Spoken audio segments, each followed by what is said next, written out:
है ना कमाल की बात। एक स्पीड पोस्ट को 600 किलोमीटर की दूरी तय करने में 6 दिन का समय लग गया। ये सरकारी स्पीड पोस्ट है, इंडिया पोस्ट वाला। तो यही अगर मैं प्राइवेट से करता तो वो दूसरे दिन घर पे पहुंचा देते, दूसरे दिन तो मैक्सिमम तीसरे दिन। हालांकि इंडिया पोस्ट भी पहले ऐसा नहीं था।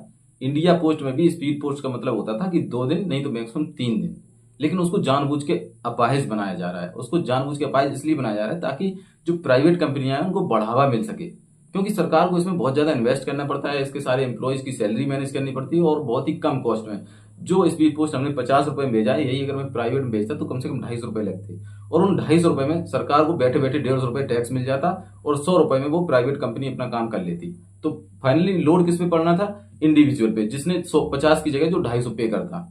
तो सरकार नहीं चाहती कि आपको सुविधाएं जो है वो सस्ते में मिले।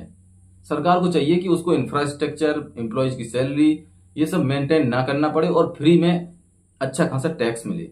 इसीलिए जो सरकारी कंपनियां हैं उनको जानबूझ के अपाहिज बनाया जा रहा है। जैसे कि बीएसएनएल, बीएसएनएल को देख लो। बीएसएनएल पहले ऐसा नहीं था।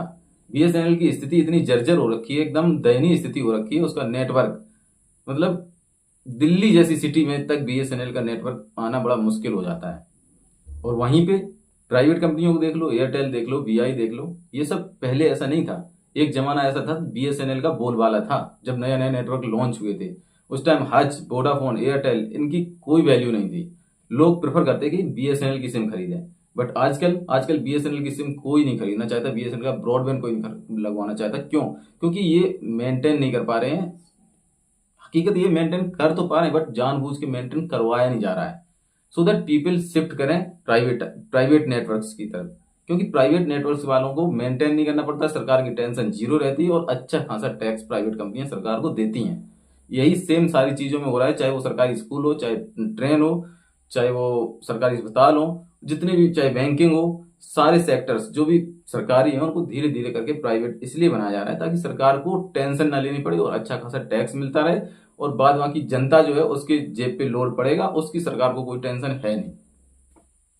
अब तुम खुद ही देख लो, जो रेलवे है, भारतीय रेल का किराया दिन प्रतिदिन कितना ज्यादा बढ़ता जा रहा है और सुविधाएं ना के बराबर। एक जमाना था जब राजधानी शताब्दी में आप बैठते थे, आपकी अच्छी खासी खातिरदारी होती थी, आपको ब्रेकफास्ट, लंच, डिनर, न्यूज़पेपर, पानी की बोतल, वो भी 1 लीटर वाली, सब कुछ मिलता था। और वो किराए में इंक्लूडेड रहता था और आपको पता भी नहीं चलता कि इंक्लूडेड है।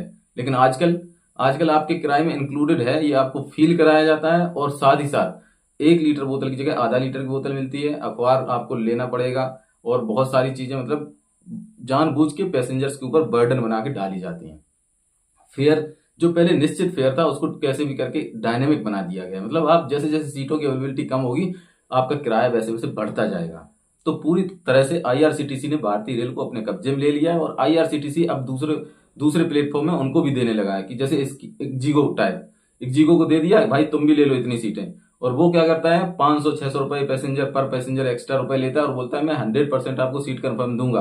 अगर नहीं कंफर्म दिया तो 3 गुना किराया।